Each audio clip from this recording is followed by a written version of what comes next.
کرنا بند کر دیں، بجائے اس کے کہ یہ کم ہو، یہ بڑھتی چلی جا رہی ہیں. جیسے میں نے کہا یہ ایک سیلز ٹیکس ہے، اور سیلز ٹیکس جو ہوتا ہے وہ صوبے کلیکٹ کرتے ہیں، ٹھیک ہے جی، اور وہ پھر اخراجات وہیں جاتے ہیں، وہیں تو خیر نہیں، لیکن وہ ایک صوبے کو آپ اگر دے دیں گڈز اور سروسز تو پھر بہت آپ دیکھیں گے ٹیکس کلیکشن اوپر جائے گی. ایف بی آر سے تو بہتر ریکارڈ ہے صوبوں کا ٹیکس کلیکشن میں. اب یہ صورتحال یہ ہے کہ دیکھیے میں تو یہ اس لیے پوائنٹ آؤٹ کر رہی ہوں کہ بجٹ بن بھی رہی تھی، میں نے تقریر میں بھی کہا کہ یہ کیا کس منطق سے ہم اس سے ایک جنرل سپینڈنگ میں ڈال رہے ہیں، یعنی کہ آپ ہر خرچہ اس سے ڈفرے کر سکتے ہیں. اور اس پہ نہیں میڈم اس کو تو رنگ فینس نہیں کیا ہوا، نہیں اس کے خرچے ہم کاربن ایمیشن ریڈکشن پہ جا رہے ہیں، آپ کوئی شجر کاری پہ ڈال رہے ہیں، آپ کوئی پانی کی کنال لائننگز دنیا کا سب سے بڑا ایریگیشن مین میڈ سسٹم ہے، اس میں آپ کم کرنے میں ڈال رہے ہیں، آپ کنزرویشن کیمپین چلا رہے ہیں. کس کلائمیٹ ایڈپٹیشن میتھڈ میں آپ گلیشیئر کے حوالے سے وہاں کیا کام کر رہے ہیں، کمیونٹی اویئرنیس اور وہ جو ارلی وارننگ سسٹم کی سخت ضرورت ہے اس پہ خرچہ نہیں. میں نے جب سوال کیا تو دیکھیے یہ کوئی برا سوال نہیں ہے، یہ بہت اہم سوال ہے، یہ کسی کو تنگ کرنے کے لیے نہیں، لیکن اتنی تو شعور بیدار ہو کہ آپ اس پر کس پہ خرچ کریں. اتنا تو میرا حق ہے اسٹینڈنگ کمیٹی ایگزیکٹلی. اور شہری صاحب میرا خیال ہے یہ عوام کا بھی حق ہے نا، ظاہر ہے اب اتنی بڑی چیزیں سامنے رکھ کر آپ بات کریں. میں اپنی ذات کے لیے تو نہیں پوچھ رہی ہوں نا، میری بھی ذمہ داریاں ہیں کہ میں جواب دہ ہوں، تو کہ آپ نے کیا کام کیا، آپ نے کیوں نہیں پوچھا، تو میں پوچھ رہی ہوں کہ جی آپ کا یہ خرچہ کہاں، کہ یہ تو ہماری بہت ساری کلائمیٹ اسپینڈنگ ہے، تو پھر بتا دیں کہاں ہے اس پر ایک رپورٹ. میں تو رپورٹ مانگوں گی کمیٹی میں کہ مجھے بتائیں کہ آپ نے کہا ہے کہ مجھے کہا گیا کہ جی منصوبوں پہ خرچ ہو رہا ہے، کیونکہ اب ظاہر ہے ورلڈ بینک دنیا کے ادارے اب یہ مانگتے ہیں، ٹھیک ہے آپ کی اسپینڈنگ، تو آپ پھر رنگ فینس یعنی کہ اس کو الگ سے مختص کیوں نہیں کرے، وہ جنرل لیوی میں کیوں جا رہا ہے، اور جنرل ٹیکس کلیکشن سے ہوتے ہوتے وہ آپ کی نارمل اسپینڈنگ میں چلے جاتا ہے، نارمل یعنی نان ڈیویزبل پول میں چلا جاتا ہے، ٹھیک ہے. تو اب آپ بتائیں اس پر یہ تو ایک آپ نے پیچھے سے بڑھا دیا ایک جنرل سیلز ٹیکس لوگوں پر، یہاں بھی ڈبل کر دیا، وہ پیٹرولیم لیوی بھی کافی بڑھتی چلی جا رہی ہے. تو بھائی یہ کیا اس کی منطق ہے، یہ خرچہ کہاں ہو رہا ہے، کلائمیٹ پہ ہو رہا ہے، تو پھر رنگ فینس کیوں نہیں ہے، مطلب رنگ فینسنگ کا مطلب کہ وہ الگ مقدس ہوتا ہے نا اسپینڈنگ میں. تو مجھے تو کہیں نہیں نظر آیا کہ اسپینڈنگ میں الگ رنگ فینس ہے. اور جب میں نے پوچھا تو بعد میں تو اس کا جواب بھی پھر اس طرح سے بالکل آپ بتا رہی ہیں جس طرح سے گول کر کے دیا گیا ہے، اور وہ سیٹسفیکشن نہیں دی گئی نا، جس طرح سے آپ نے سوال اٹھایا. ایک توانا آواز پیپلز پارٹی کی جانب سے جس طرح سے اور دیگر مسئلوں پہ بات چیت کی جاتی رہی، اس بار بھی ہم نے دیکھا پیٹرولیم لیوی کے اوپر شہری رحمان صاحبہ ہمارے ساتھ موجود تھی، گفتگو کر دی. بہت بہت شکریہ پروگرام میں جوائن کرنے کے لیے. ایک بار پھر سے آواز اٹھائی گئی، اب دیکھتے ہیں کہ حکومت کی جانب سے اس کا کیا جواب ملتا ہے. ناظرین اب اسی معاملے پر اسی ایشو پہ بات کرنے کے لیے مزید ہمیں جوائن کر چکے ہیں اکانومسٹ ڈاکٹر فاروق سلیم صاحب. سر بہت شکریہ پروگرام کے لیے وقت نکالنے کے لیے. ڈاکٹر صاحب یہ کیا دیکھ رہے ہیں آپ، یہ جو لیوی والا معاملہ ہے آخر کب تک برداشت کرنا پڑے گا؟ یہ کہا جا رہا ہے کہ جو رد و بدل کیا جا رہا ہے، جو 100% لیوی بڑھا دی گئی ہے، یہ پیٹرولیم مصنوعات کی موجودہ قیمتوں کو برقرار رکھنے کے لیے کیا گیا ہے. ذرا یہ عام فہم میں ناظرین کو سمجھائیے گا کہ یہ جو لیوی بڑھانے سے یہ کس طریقے سے ہم سمجھ سکتے ہیں کہ پیٹرولیم مصنوعات کی جو موجودہ قیمتیں ہیں وہ برقرار رہیں گی، جبکہ عوام تو اور زیادہ کمی کا مطالبہ کرتے ہوئے نظر آتے ہیں. دیکھیے پٹرولیم لیوی جو ہے وہ 2.5 روپے کم کر دیا گیا ہے، اور کلائمیٹ سپورٹ لیوی جو ہے وہ 2.5 روپے بڑھا دیا گیا. اس سے آپ کے اور میرے اوپر کوئی اضافی بوجھ نہیں پڑ رہا، نہ ہی حکومت کوئی اضافی آپ سمجھیے کہ ریونیو اکٹھا کر رہی ہے، تو جس کو ہم کہتے ہیں ریونیو نیوٹرل ہے. ٹیکس کا نام بدل دیا گیا ہے، ٹیکس کی تختی بدل دی گئی ہے، ٹیکس کیا ہمارے اوپر بوجھ وہی رہے گا، اس کا صرف نام آپ سمجھے کہ وہ بدل دیا گیا. اب ایسا کیوں کیا گیا ہے، اس کا جواب تو حکومت خود سے دے سکتی ہے، لیکن یہ کہا جا سکتا ہے کہ شاید جو 2.5 روپے فی لیٹر اب اضافی ٹیکس آ جائے گا کلائمیٹ سپورٹ کی مد میں، شاید وہ ایئر کوالٹی کو بہتر کرنے کے لیے استعمال کیا جائے گا، کوئی موسمیاتی تبدیلیاں جو آ رہی ہیں ان کو بہتر رکھنے کے لیے، شاید فلڈ پروٹیکشن کے لیے. اب ₹2.5 پہلے لگا ہوا تھا کلائمیٹ سپورٹ اور ₹2.5 یہ اضافی سامنے آ گیا ہے. تو اس کے اوپر کیا اثر آئی ہے کہ ایسا کیوں کیا گیا ہے, لیکن اس کا جو امپیکٹ ہے, جو بوجھ ہے آپ کے اور میرے اوپر, وہ سمجھے کوئی اضافی سامنے نہیں آتا, وہ نیوٹرل ہے. یعنی ہم یہ کہہ سکتے ہیں کہ کان یہاں سے پکڑو یا وہاں سے پکڑو, بات تو وہی ہوئی ہے نا. اگر اضافی بوجھ نہیں پڑا تو کمی بھی ہم نہیں دیکھ رہے ہیں. اچھا یہ بھی بتائے گا کہ دنیا بھر میں اس وقت ہم دیکھ رہے ہیں جو آئل پرائسز ہیں وہ اس وقت کم ترین سطح پر تصور کیے جا رہے ہیں. یہ کہا جا رہا ہے بلکہ کہ جو پہلے کے جو پرائسز تھے وار سے پہلے کے, اس سے بھی کم ہو چکے ہیں. سو ظاہر ہے اب عوام مطالبہ کر رہے ہیں کہ پیٹرول کو مزید 100 سے ₹150 کم ہونا چاہیے. آپ سمجھتے ہیں کہ اتنی گنجائش ہے, حکومت یہ کر سکتی ہے یا کرنا چاہیے؟ دیکھیے معاملات اتنے پیچیدہ نہیں ہیں جتنا حکومت اس کو بنا کے پیش کرتی ہے.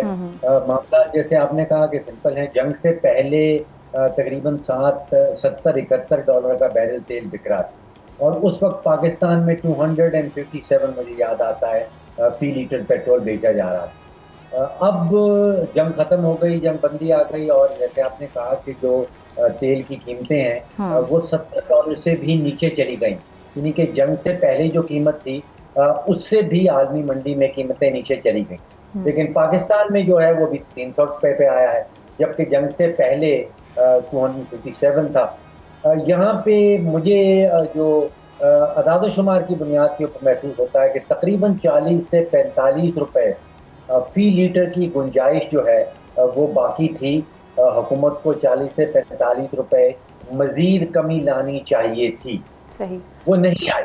اس کا مطلب کیا پڑتا ہے کہ $40-45 اگر فی لیٹر کمی لانی چاہیے تھی تو اس کا بوجھ لگ بھگ بن جاتا ہے کچھ $450 ارب سالانہ. یعنی کہ وہ $450 ارب آپ کو اور میرے اوپر بوجھ اس کا کم ہونا چاہیے تھا. تب وہ کچھ تو جائے گا حکومتی خزانہ بھرنے میں اور کچھ چلا جائے گا profit in the shapes of جو بڑی آئل مارکیٹنگ کمپنیز.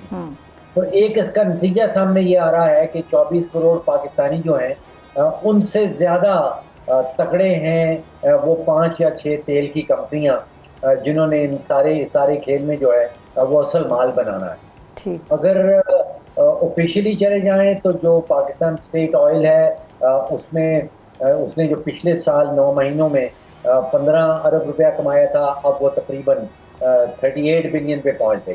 وہاں پہ 100 اور کوئی 50% پروفٹ میں اضافہ ہوا ہے.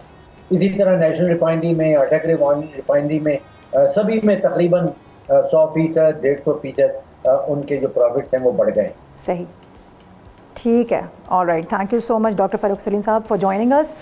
اہم میرے پیٹرول پر لیوی اور اس پر کیا اس کے اثرات ہو رہے ہیں, عوام کیا مطالبات کر رہے ہیں, اس سلسلے میں بات کی جا رہی تھی. یہاں وقت ایک بریک کا, بریک کے بعد واپس آئیں گے, دیگر اہم ایشوز پہ بات کریں گے.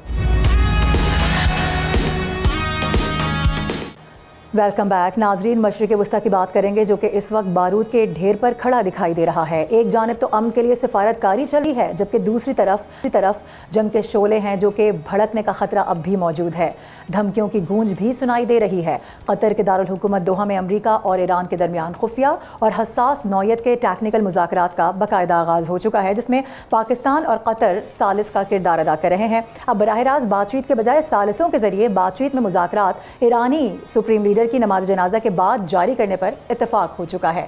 آپ کو بتا دیں کہ جیسے ہی دوحہ سے مثبت پیش رفت کی خبریں باہر آئی ہیں, عالمی منڈی میں خام تیل کی قیمتیں ایک دم سے نیچے آئی ہیں, جو 4 ماہ کی کم ترین سطح سمجھی جا رہی ہے. اور ادھر وال اسٹریٹ جرنل کی رپورٹ یہ کلیم کر رہی ہے کہ صدر ٹرمپ نے اپنے مشیروں کے ساتھ ملاقاتوں کے دوران ایران کے خلاف مزید فضائی حملوں کے امکانات پر بھی غور کیا, لیکن پھر بات چیت جاری رکھنے پر فیصلہ کر لیا گیا. اب صدر ٹرمپ کا کہنا یہ ہے کہ ایران کو جوہری ہتھیاروں سے پاک کرنے کا عمل بخوبی آگے بڑھ رہا ہے. دوسری طرف تہران ہے, جس سے ایران کے قائم مقام وزیر دفاع نے امریکہ کو 2 ٹوک اور سخت الفاظ میں جواب دیتے ہوئے واضح کر دیا ہے کہ میزائل اور ڈرون پروگرام ایران کی ریڈ لائن ہے, جس پر کسی قسم کا کوئی سمجھوتا یا مذاکرات ہرگز نہیں کیے جا سکتے.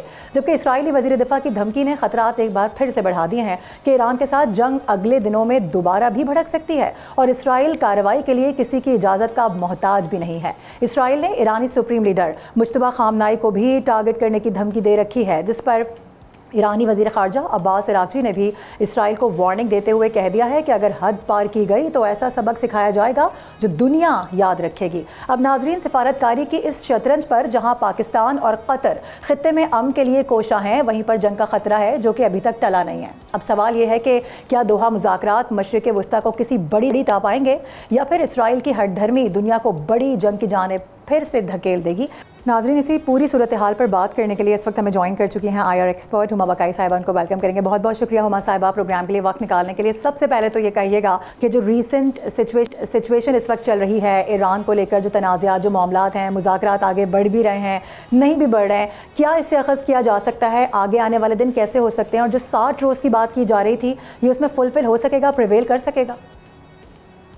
دیکھیے، ایک بات تو واضح ہے کہ یہ بہت فریجائل اور بہت مشکل کانورسیشنز اور نیگوسیشنز ہیں، اور کبھی نیگوسیشنز ایسا لگتا ہے کہ بالکل ڈی ریل ہو گئیں۔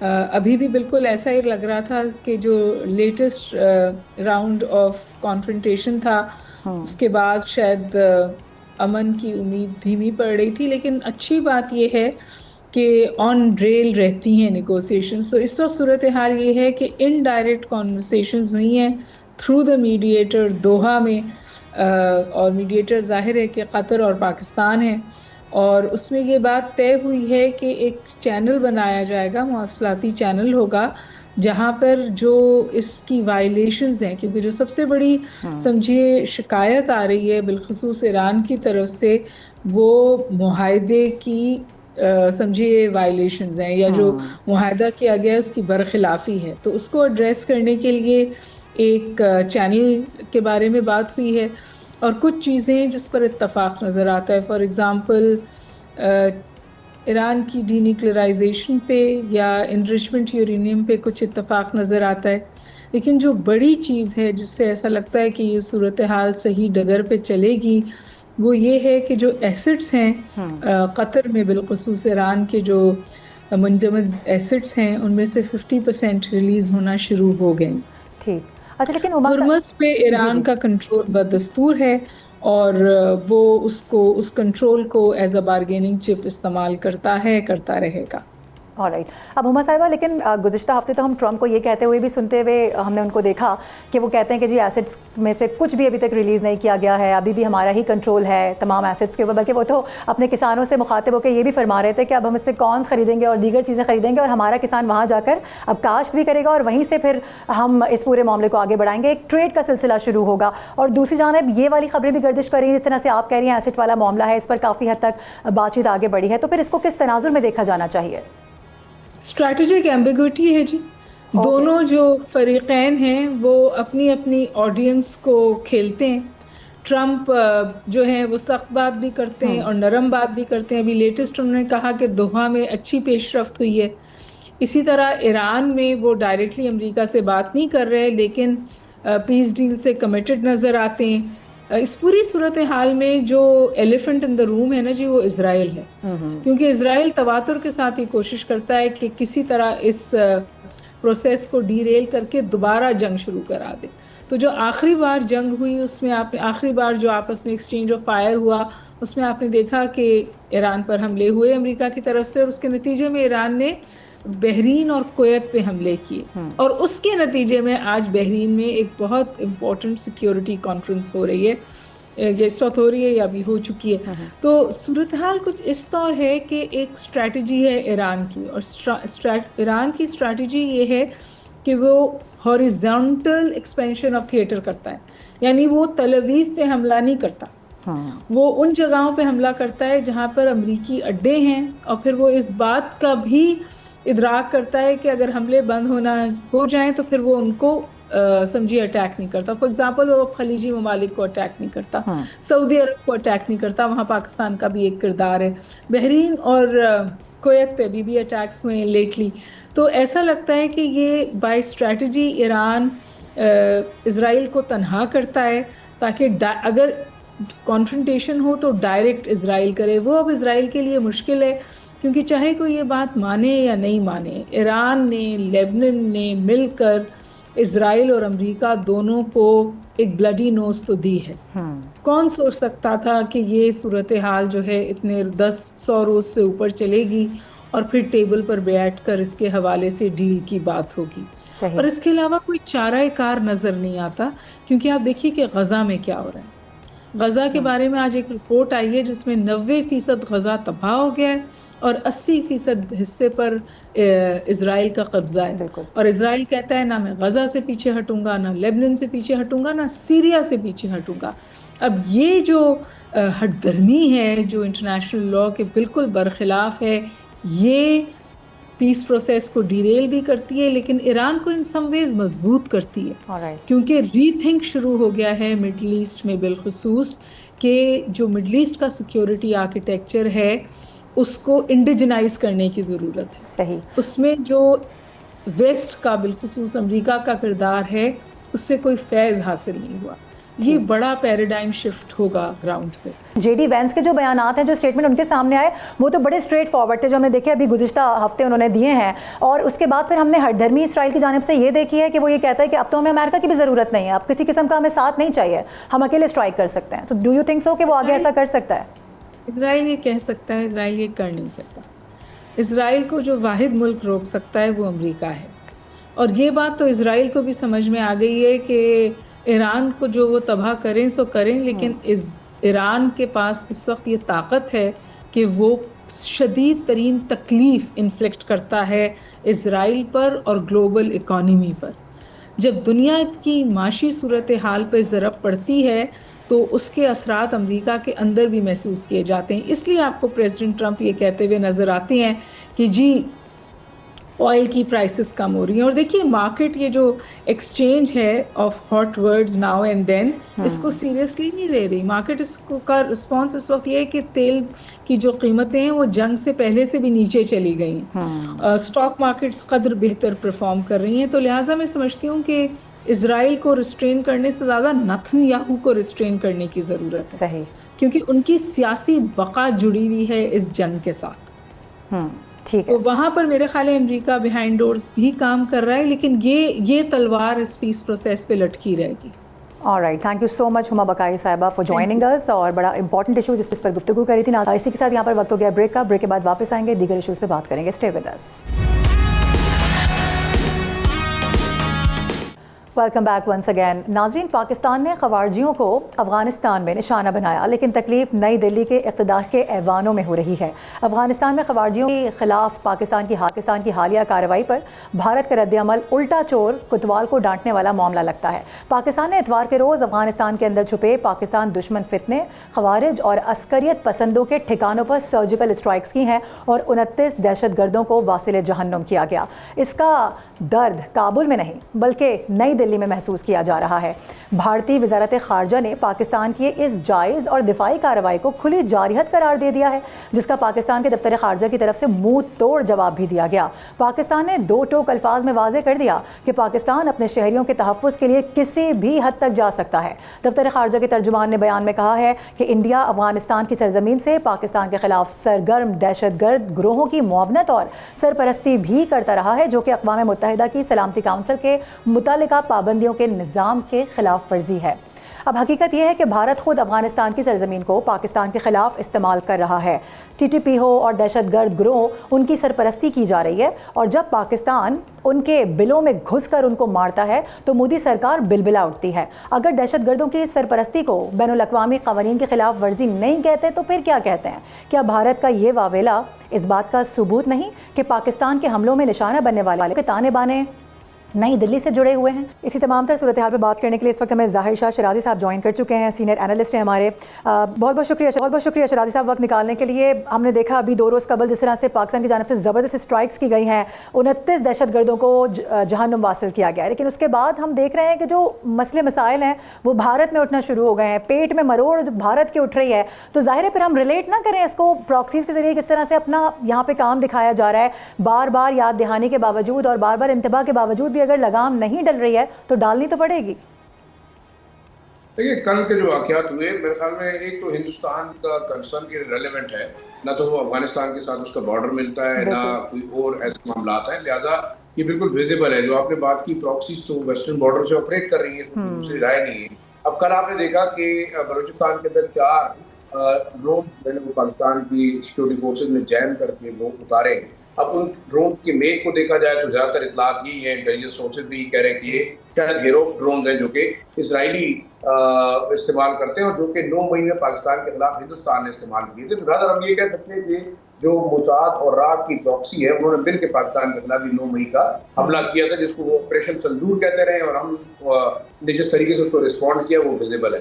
دوسرا پہ دیکھیں پشاور کے مضافات میں بھی 2 دن قبل ایک ڈرون گرا ہے, اس کی بھی اسسمنٹ کی جا رہی ہے. اب ایک سوال بار بار یہ پیدا ہوتا ہے کہ پاکستان نے جب دہشت گردوں کے ٹھکانوں کو ٹارگٹ کیا اس کے جواب میں افغان جو منسٹرز ہیں, 2 منسٹر, ایک ذبیح اللہ مجاہد, دوسرا حیات اللہ فراہی جو کہ ان کے کلچر کے منسٹر ہیں, انہوں نے اوپنلی تھریٹ کیا کہ ہم پاکستان کے خلاف کارروائی کریں گے. پھر آپ دیکھیں سوشل میڈیا اکاؤنٹس کے اوپر باقاعدہ نیریٹ کیا جاتا ہے کہ انہوں نے جو ہے پاکستان کے خلاف فضائی کارروائی کی ہے. تو what does it mean? It mean کہ جو ہاسٹائل قوتیں ہیں وہ ڈرون بھی دے رہی ہیں, وہ ایکسپلوسیو بھی دے رہی ہیں, وہ دہشت گردوں کو سپورٹ بھی کر رہی ہیں, فائنینشیل ایڈ بھی جا رہی ہے. اور اس میں کوئی دوسری رائے اب نہیں ہے کہ لداخ کے اندر جو ٹریننگ کیمپ قائم کیا گیا ہے موساد اور راگ کی جانب سے, وہ جوائنٹلی آپریٹ کر رہے ہیں, اور وہ اس وقت ان تمام گروپوں کو ٹرین کر رہا ہے, چاہے وہ PLA ہے, چاہے وہ TTP ہے, چاہے وہ جماعت الاحرار ہے, اور وہ پاکستان کے ویسٹرن بارڈر سے ہماری سیکورٹی کو نیوٹرلائز کر رہے ہیں.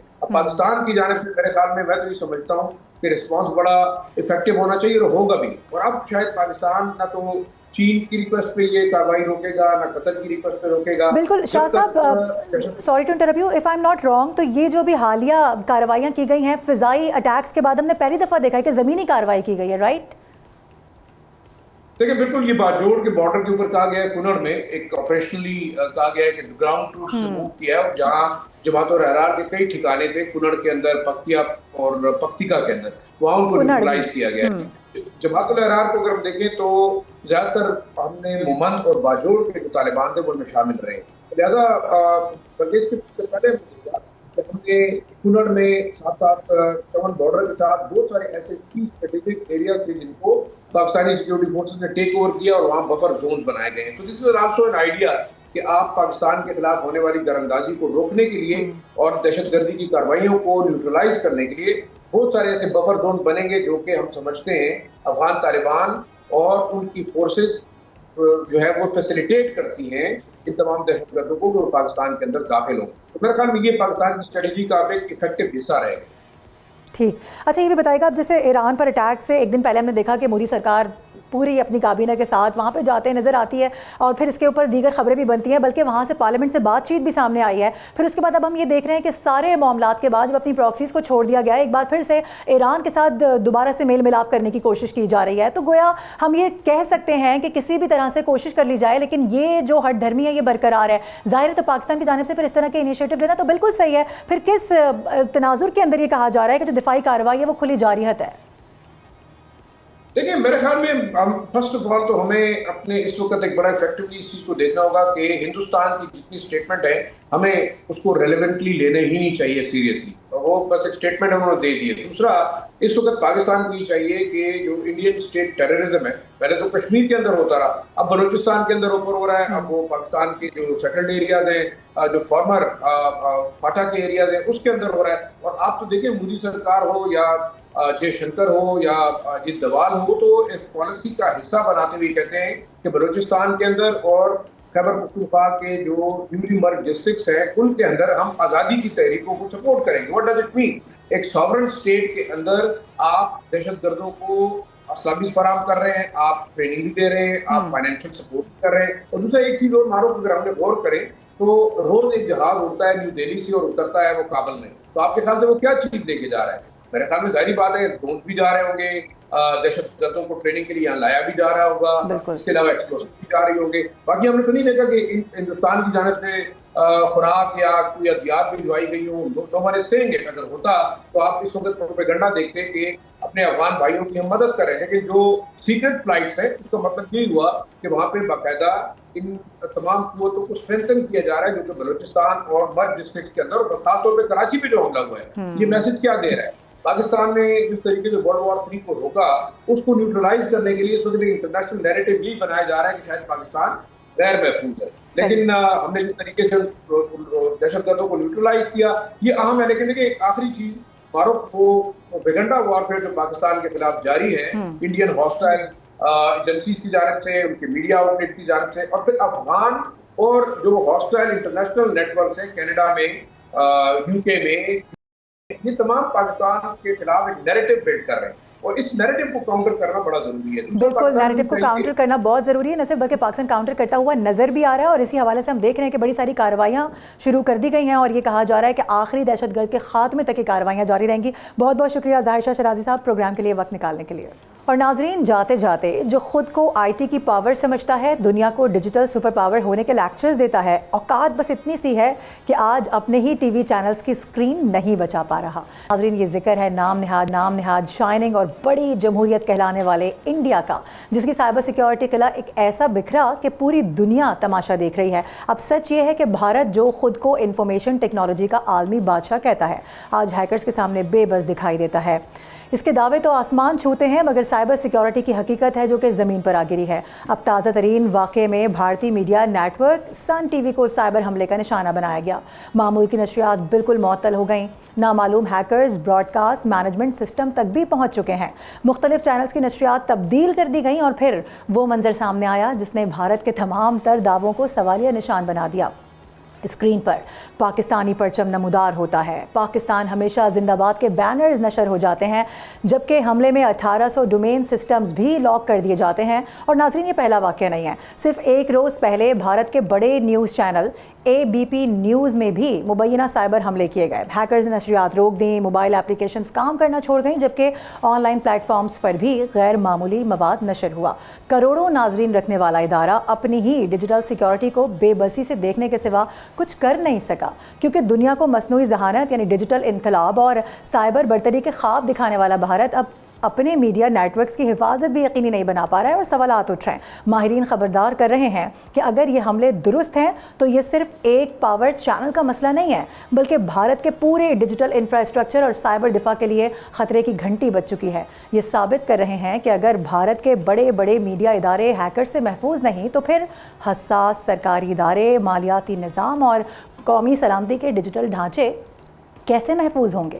اب سچ یہ ہے کہ Bharat I T super power نہیں آئی ٹی صفر ہو چکا ہے, جس کی چمکتی ہوئی عمارت اندر سے ریت کی دیوار ثابت ہوئی ہے اور دنیا میں مودی سرکار کی خوب رسوائی ہو رہی ہے. اور ہم مل کے دعا کرتے ہیں کہ یہ رسوائیاں آگے تک بھی جاری رہیں. اسی کے ساتھ پروگرام کا وقت اختتام کو پہنچا ہے. اپنا بہت خیال رکھے گا, انشاءاللہ اگلے پروگرام میں دوبارہ حاضر ہوں گے.